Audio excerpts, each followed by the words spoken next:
Antes de começarmos esta emocionante história, convido você a se inscrever no canal para não perder nenhuma das nossas narrativas cativantes. Agora, vamos mergulhar na história de uma mulher que encontrou força quando tudo parecia perdido. O vestido de noiva azul claro, escolhido com tanto carinho, agora parecia pesar toneladas sobre os ombros de Luísa Mendonça.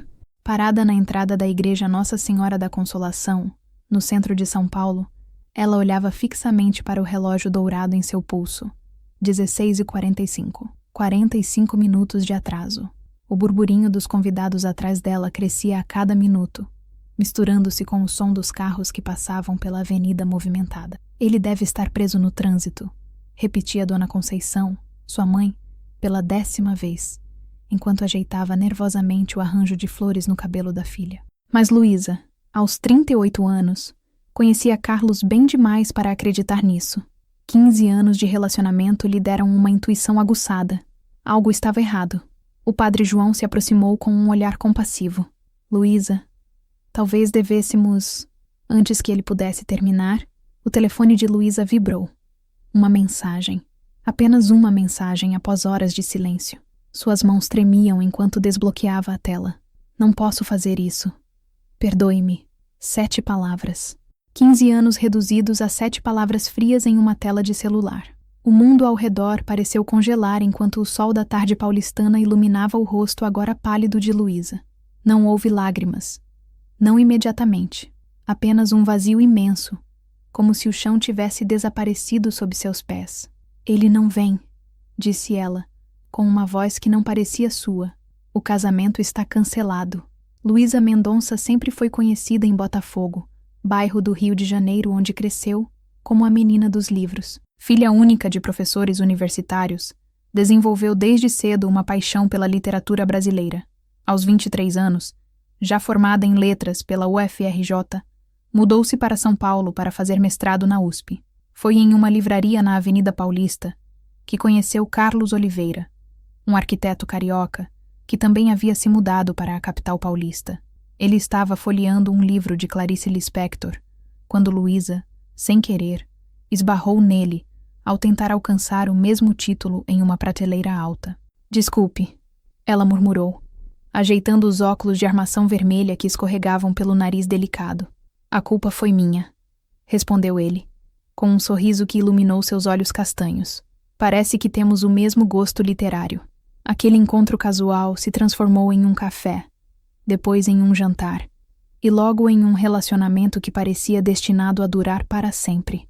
Carlos era atencioso, inteligente e compartilhava com Luísa o amor pelos livros e pela arte. Juntos, construíram uma vida em São Paulo, ele com seu escritório de arquitetura e ela como professora universitária e escritora de contos que ocasionalmente publicava em revistas literárias. Aos 38 anos, Luísa tinha cabelos castanhos ondulados que caíam até os ombros, olhos verdes expressivos e um sorriso caloroso que cativava seus alunos. Não era uma beleza convencional, mas havia algo em sua presença que transmitia força e serenidade. Exceto agora, parada na entrada da igreja, sentindo-se completamente vulnerável e exposta. Vamos para casa, minha filha, disse seu pai, Antônio, um homem de poucas palavras, mas de gestos significativos, colocando gentilmente o braço ao redor dos ombros da filha. O apartamento no bairro de Pinheiros, que Luísa e Carlos haviam escolhido juntos 3 anos antes, agora parecia um museu de memórias indesejadas. Fotografias, livros com dedicatórias, a coleção de discos de vinil que compravam em suas viagens. Cada objeto contava a história de um relacionamento que, aparentemente, só existia na imaginação de Luísa. Os dias que se seguiram ao não casamento foram um borrão de ligações não atendidas, visitas de amigos preocupados e noites insones. Carlos havia desaparecido completamente, seu celular desligado, seu escritório fechado, seus perfis nas redes sociais desativados. Era como se ele tivesse sido engolido pela terra. Você precisa comer algo, Luísa, insistia Mariana, sua melhor amiga desde os tempos da faculdade, enquanto colocava uma tigela de sopa na mesa da cozinha. Não consigo entender, Mari, respondeu Luísa, olhando pela janela para a chuva fina que caía sobre São Paulo. 15 anos. 15 anos e nem mesmo uma explicação cara a cara. Mariana suspirou, sentando-se ao lado da amiga. Às vezes as pessoas nos surpreendem da pior maneira possível. O pior não é a dor, continuou Luísa, finalmente permitindo que as lágrimas escorressem. É a dúvida. O que eu fiz de errado? O que mudou? Como não percebi que algo estava errado? Naquela noite, após Mariana sair, Luísa reuniu coragem para entrar no escritório de Carlos no apartamento. Precisava de respostas, de alguma pista que explicasse o inexplicável. Entre projetos arquitetônicos e livros de design, encontrou uma pasta com documentos financeiros. Ao abri-la, sentiu o estômago afundar. Extratos bancários mostravam transferências regulares para uma conta desconhecida nos últimos 6 meses. E havia mais. Um contrato de aluguel para um apartamento em Florianópolis, datado de 3 meses antes do casamento, e passagens aéreas para o mesmo destino, para o dia seguinte ao que seria a lua de mel deles. Carlos não havia apenas abandonado Luísa no altar. Ele havia planejado meticulosamente seu desaparecimento. Ele tinha outra vida, disse Luísa para seu terapeuta, Dr. Paulo, 2 semanas após o incidente. Todo esse tempo, enquanto planejávamos nosso casamento, ele estava planejando sua fuga. O consultório acolhedor, com suas paredes em tons terrosos e a vista para um pequeno jardim, era o único lugar onde Luísa se permitia desmoronar completamente. O que mais me assusta é perceber que eu não conhecia realmente a pessoa com quem compartilhei minha vida por 15 anos, continuou ela, enxugando as lágrimas. Como posso confiar em meu próprio julgamento novamente? Dr. Paulo ajustou os óculos e inclinou-se ligeiramente para a frente.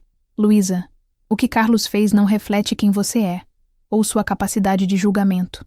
Ele fez uma escolha cruel e covarde, mas isso fala sobre ele, não sobre você. Nos dias seguintes, Luísa começou a investigar mais profundamente. Com a ajuda de Rodrigo, irmão de Mariana e advogado, descobriu que Carlos havia solicitado uma transferência no trabalho para um escritório em Florianópolis, 6 meses antes.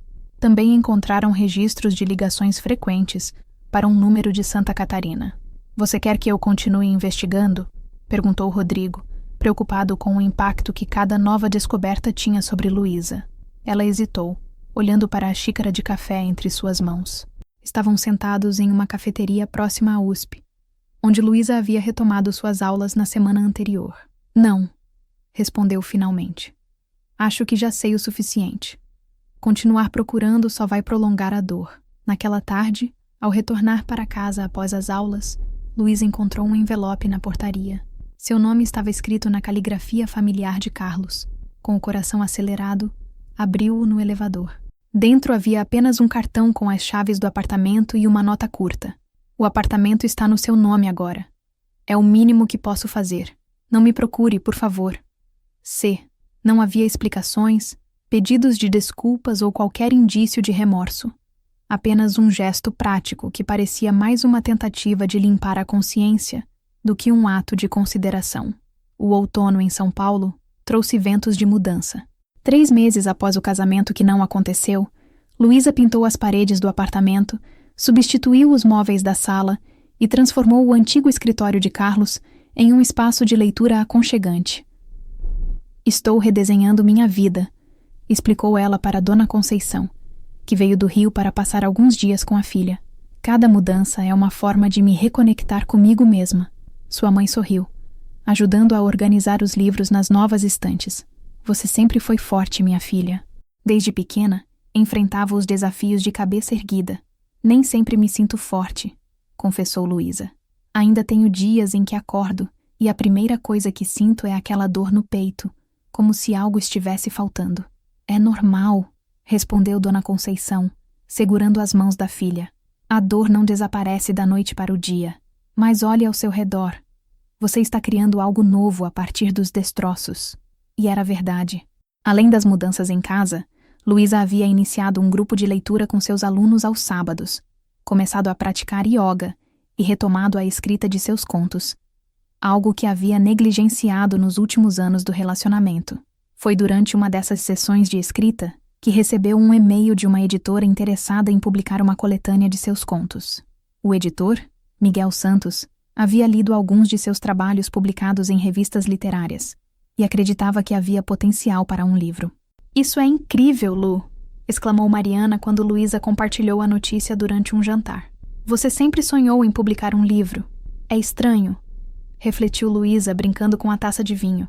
Nos últimos anos com Carlos, eu havia praticamente abandonado esse sonho. Ele sempre dizia que escrever contos era um hobby bonito, mas que eu deveria focar na carreira acadêmica. E agora? Perguntou Mariana. Agora percebo que silenciei muitos dos meus desejos para acomodar os dele, respondeu Luísa, com uma clareza que surpreendeu até a ela mesma. Não foi culpa dele. Foi uma escolha minha, mas agora estou fazendo escolhas diferentes. 1 ano após o dia que deveria ter sido seu casamento, Luísa estava irreconhecível. Não apenas para os outros, mas principalmente para si mesma. Seu livro de contos, Ausências, havia sido publicado com críticas surpreendentemente positivas. Suas aulas na universidade estavam mais vibrantes do que nunca, e ela havia sido convidada para coordenar um novo programa de extensão focado em literatura contemporânea brasileira. Em uma tarde ensolarada de sábado, Luísa caminhava pelo Parque Ibirapuera quando avistou um rosto familiar sentado em um banco, absorto na leitura. Era Miguel, seu editor, que havia se tornado um amigo próximo ao longo do processo de publicação do livro. Coincidência ou destino? Brincou ela, aproximando-se. Miguel levantou os olhos do livro e sorriu. Aquele sorriso caloroso que sempre a fazia sentir-se à vontade. Um pouco dos dois, talvez? Estava justamente lendo os novos contos que você me enviou. Sentou-se ao lado dele, observando as famílias que passeavam e as crianças que corriam pelo gramado. E o veredicto?